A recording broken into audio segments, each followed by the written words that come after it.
चलो second question समझ आ गया ना। हाँ, फर्स्ट क्वेश्चन सेकंड क्वेश्चन हो गया। अब थर्ड क्वेश्चन में भी ये आपका एज इट इज रहेगा, ठीक है। हमें ए बी की जो वैल्यू चाहिए, देखो इसी ए बी की वैल्यू से में ही निकाला ना हमने। चलो अब आगे बढ़ेंगे। अब ए बी की वैल्यू जो आपको ये यहाँ से चाहिए थी वो ऑलरेडी आपको यहाँ पे मिली हुई है। अब इससे और आगे बढ़ के आपको थर्ड क्वेश्चन सॉल्व करने। तो थर्ड क्वेश्चन में क्या दिया है आपका? थर्ड क्वेश्चन इज, इसे रब कर देते हैं सेकंड को। Third question B square. अब देखो यहाँ पे उल्टा दिया है, ए बाद में दिया है, बी स्क्वायर पहले दिया है। देखो टाइप्स ऑफ क्वेश्चंस आपको दिए जा रहे हैं, है ना। बस थोड़ा सा माइंड लगाना। अब आपको लगेगा कि अरे अभी तक तो ए दिया था, बी कहाँ से आ गया, बी पहले कहाँ से आ गया। तो वही चीज़ को ध्यान रखिए, ये ऐसा देता है तो पहले हमें कब पहले से पलट लेना है ये ध्यान रखा करो, ठीक। अब अभी आप क्या सोचेंगे कि आप यहाँ से ए और बी की वैल्यू लेंगे और सॉल्व करेंगे। तो ए हमारा क्या है, यहाँ पर ए हमारा 2 है, बी हमारा क्या है 1 है। जिसके आगे कुछ नहीं होता उसके आगे 1 होता है, ठीक है। तो बी हमारा 1 है और ए हमारा 2 है। तो देखिए ध्यान दो, अगर आप यहाँ पे लिखते हैं, चलिए यहाँ पर ए की जगह 2 लिख दिए, बी की जगह 1 लिख दिए, मल्टीप्लाई बाय आप ए बी कर देते हैं, ठीक। मल्टीप्लाई बाय ए बी कर देते हैं तो ये आपका क्या बन जाएगा, क्या बन जाएगा 2a बनेगा, ठीक है। और ये आपका b बनेगा। अब देखो ये 2a बन गया, ये भी बन गया, यहाँ तक के ठीक है। लेकिन हमको ये किस फॉर्म में चाहिए, स्क्वायर के फॉर्म में चाहिए। तो ठीक है, बाद में आपने क्या कर दिया, होल स्क्वायर लगा देंगे। स्क्वायर के फॉर्म में चाहिए ना, ये बी स्क्वायर है और ये ए स्क्वायर है, तो हमें ए स्क्वायर चाहिए। तो देखो ये कैसे हो जाएगा, जब ये ए का स्क्वायर है तो इसके साथ भी तो स्क्वायर होगा ना, 2 स्क्वायर इंटू ए स्क्वायर, दोनों का तो स्क्वायर होगा, लेकिन दोनों का स्क्वायर होगा तो ये 4 हो जाएगा और ये ए स्क्वायर ही रहेगा। तो हमको क्या चाहिए, क्या 4 चाहिए क्या, हमें यहाँ 2 चाहिए, ठीक है। हमें 2 चाहिए, हमें 4 नहीं चाहिए। तो 2 के स्पेस पे कोई भी स्क्वायर नहीं होना चाहिए, तो हम ऐसा नहीं लिखेंगे। आ रही बात समझ में? हाँ, इस चीज़ को बहुत ज़्यादा ध्यान रखिएगा, नहीं तो पहले से ही आप वैल्यू पुट करके अगर सॉल्व कर दिए तो टोटल रॉन्ग, करना ही नहीं है। बिल्कुल ध्यान देना है, अपनी डेढ़ होशियारी लगाने की आपको कोई ज़रूरत नहीं है। बिल्कुल ध्यान दीजिए कि आपको पहले क्या करना है। पहले स्क्वायर के फॉर्म में है तो सबसे पहले इसे सिंगल में स्क्वायर में बनाइए, इसे ही स्क्वायरिंग बोथ साइड करना है। अगेन स्क्वायरिंग बोथ साइड्स करने के बाद फिर हम बाद में सब्सटीट्यूट करके वैल्यू पुट करेंगे। Okay, then a upon B is equal to 3/5 square में चाहिए, ए भी स्क्वायर में चाहिए, बी भी स्क्वायर में चाहिए। Then squaring both sides. Okay, then start. Solution आपका है, लिखेंगे ए स्क्वायर, सीधे सीधे भी लिख सकते हैं, A square is equal to B square and 3 square upon 5 square. Clear है? यहाँ लिख देंगे squaring both sides, squaring both sides. Clear है? समझ में आ रहा है? ये स्क्वायर बी स्क्वायर के हमने साइड में क्या किया, आपने क्यों किया, सब आपको साइड में लिखना है, ठीक है। Squaring both sides. अब देखिए इसका आंसर कैसे निकलता है, हमारा बन गया हमारा A square B square, A square upon B square is equal to 3 2 times है तो 3 3 ज़ा 9, देन 5 2 टाइम्स है तो 5 5 ज़ा 25। क्लियर हो गया? ये आपका एक आंसर निकल गया। Then A square B square आपका आगे ये ए स्क्वायर और ये A square here and B square is here. अब आप वैल्यू पुट करेंगे तो ए स्क्वायर की जगह में आपका क्या है 2 है और बी स्क्वायर की जगह में आपका 1 है। लेकिन लेकिन लेकिन अब एक ध्यान दो, यहाँ आपका बी स्क्वायर ऊपर में है, ए स्क्वायर नीचे में है। मतलब बी स्क्वायर ऊपर और नीचे छोड़ो, पहले है, ठीक है। पहले का मतलब क्या, यहाँ पर ए स्क्वायर रहता था ना, यहाँ ए स्क्वायर रहता था, लेकिन यहाँ पे ए स्क्वायर या ए जो भी बोलो, लेकिन यहाँ बी पहले है। तो हम क्या करेंगे, इसे भी हम क्या कर देंगे, टर्न कर देंगे, ऊपर का नीचे, नीचे का ऊपर। देखो उसे सॉल्व करने के पहले बहुत सारे ऐसे प्रोसेस करना पड़ता है। अब देखो ये बी स्क्वायर अपॉन ए स्क्वायर आया क्या इस फॉर्म में, अब ये आएगा बी स्क्वायर अपॉन ए स्क्वायर हो गया इज इक्वल टू, तो जब ये टर्न हुआ तो ये भी टर्न हो जाएगा। तो क्या होगा 25/9 हो गया, 25/9। अब हमें क्या करना है ये समझ में आ गया, लेकिन अब इसको लिखना क्यों है, क्या लिखना है, क्यों किया हमने, बी स्क्वायर अपॉन ए स्क्वायर किया, 25/9 किया, तो क्यों किया, कैसे किया, है ना, बाय इन्वर्टेंडो, पलट दिया ना। इन्वर्ट मतलब उल्टा हमने किया ना। हम बार बार बोल रहे हैं, अगर आप प्रॉपर्टीज़ नहीं देखेंगे तो ये सब आपको समझ में नहीं आएगा, इसलिए प्रॉपर्टीज़ देखिए। तो इन्वर्टेंडो के प्रोसीजर के जरिए हमने क्या कर दिया, इन्वर्टेंडो के रूल के जरिए हमने इसे जस्ट अपोजिट कर दिया। चलो हमको बी स्क्वायर सामने मिल गया। अब हमें क्या करना है, ये किस फॉर्म में, थोड़ा सा उसको समझ में आ रहा होगा, किस फॉर्म में, यहाँ a माइनस बी और a प्लस बी है, तो हम कौन सा टर्म ले सकते हैं आप, कंपोनेंडो डिविडेंडो, क्योंकि उसमें एक प्लस रहता है एक माइनस रहता है, ठीक है, मालूम है। कंपोनेंडो डिविडेंडो में पहले आपका प्लस में रहता है a अपॉन बी और a माइनस बी, ऐसा रहता है कंपोनेंडो डिविडेंडो में। आपको ऐसा लग रहा होगा कि फिर हम क्यों बोल रहे हैं, तो भाई पहले आप ऐसा लोगे तो बाद में इसको इन्वर्ट भी तो कर सकते हो, इन्वर्टेंडो की तरह, माइनस आपका ऊपर हो जाएगा, प्लस आपका नीचे हो जाएगा। हमको तो इस फॉर्म में चाहिए ना।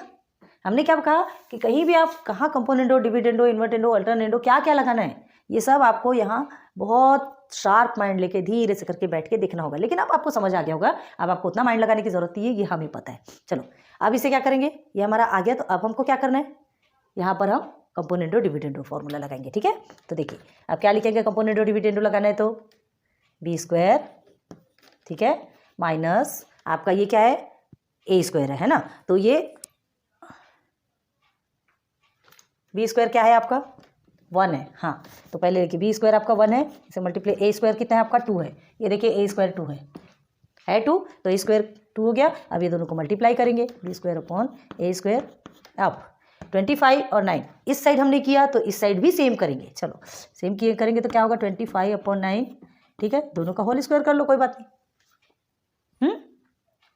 नहीं होल स्क्वायर क्यों कर रहे हैं, कहाँ जा रहे हैं हम, होल स्क्वायर क्यों करेंगे, दोनों में 1/2 लगा लेना, ये इधर 1/2 से करें तो अब ये इसका ध्यान आ रहा। हाँ 25 अपॉन 9 है, ओके देन क्यों करें हमने, क्योंकि देखो ये b की वैल्यू आपको यहाँ से लेना है, बी स्क्वायर अपॉन ए स्क्वायर आपने पलट दिया, क्योंकि आपको पता है कि b पहले है, b ऊपर पहले है, तो b पहले है तो हमने चलो यहाँ पे लिख दिया, यहाँ इन्वर्टेंडो के जरिए पलट दिया, यहाँ लिखा है हमने इन्वर्टेंडो।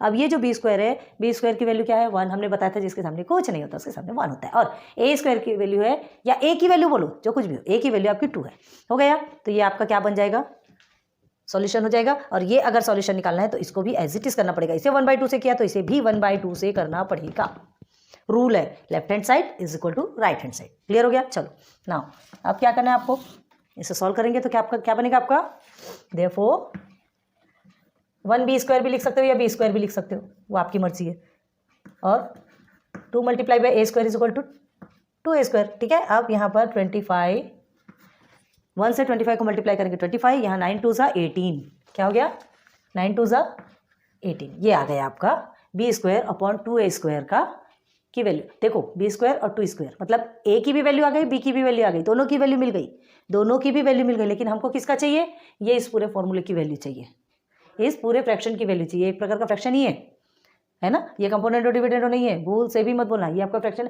इस फ्रैक्शन की वैल्यू चाहिए, इसका रेशियो चाहिए, तो हमें इसे इस फॉर्म में लाना है। तो इसे इस फॉर्म में लाने के लिए क्या करना पड़ेगा, पहले हमें कंपोनेंडो डिविडेंडो रूल यूज करना पड़ेगा, प्रॉपर्टी लगाना पड़ेगा। ओके देन लगाते हैं, तो क्या करेंगे बी स्क्वायर, अभी से सीधे बी स्क्वायर लिख रहे हैं, 1 नहीं लिख रहे हैं, बी स्क्वायर, ठीक है, आपका क्या है ए प्लस बी, देखो ए प्लस बी अपॉन ए माइनस बी, ऐसे ही रहता है, तो ए हमारा ए प्लस बी है, हमारा ए प्लस बी है, तो करेंगे बी स्क्वायर माइनस क्या आएगा आपका 2a स्क्वायर, 2a स्क्वायर, देखिए इधर।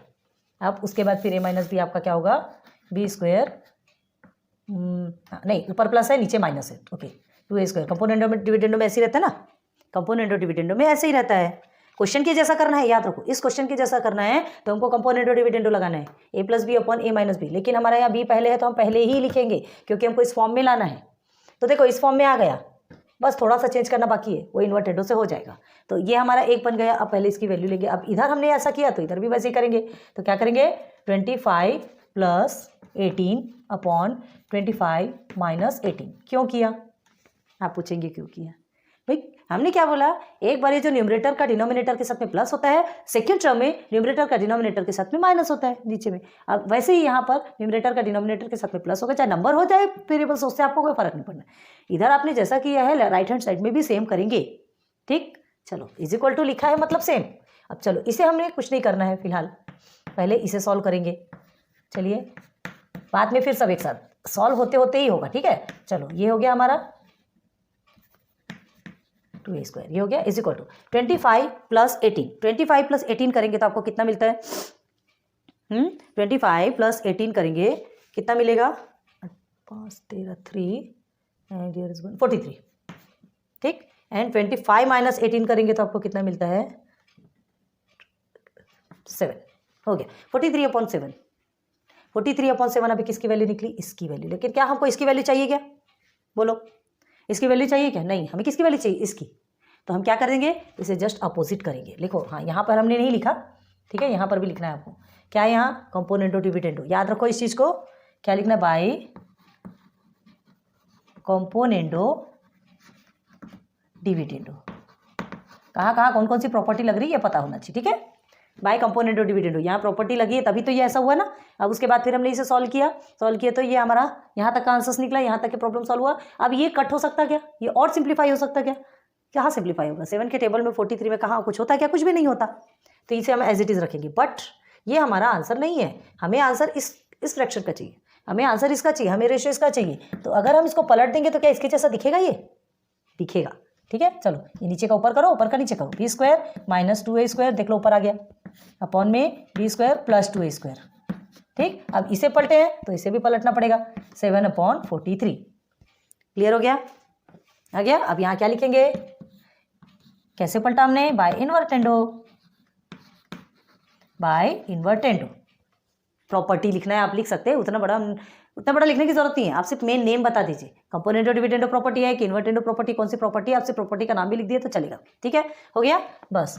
तो therefore B square minus 2a square upon B square plus 2a square is equal to 7/43 और 7:43, दोनों में से जो भी लिखना हो, दिस इज योर आंसर। आ गया, इसकी वैल्यू फाइंड करना था, इसका रेशियो फाइंड करना था, रेशियो मिल गया, दिस इज योर आंसर। हो गया क्लियर। चलिए स्पीड से नोट डाउन कीजिए, ज़्यादा टाइम नहीं देंगे हम।